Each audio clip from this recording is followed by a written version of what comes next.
അതെ, നല്ലൊരു മഴയുള്ള ദിവസം നല്ലൊരു കട്ടൻ ചായയും ഒരു കറുമുറു പരിപ്പുവടയും ഒരു നല്ലൊരു മെലഡി സോങ്ങും ഇങ്ങനെ ഉണ്ടാവും.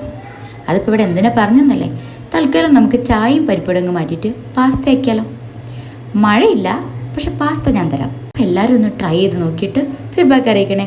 ഡീറ്റെയിൽസ് ഞാൻ ഡിസ്ക്രിപ്ഷനിൽ കൊടുക്കാം. പിന്നെ ചാനലൊന്ന് ഫോളോ ചെയ്യാൻ മറക്കരുതേ.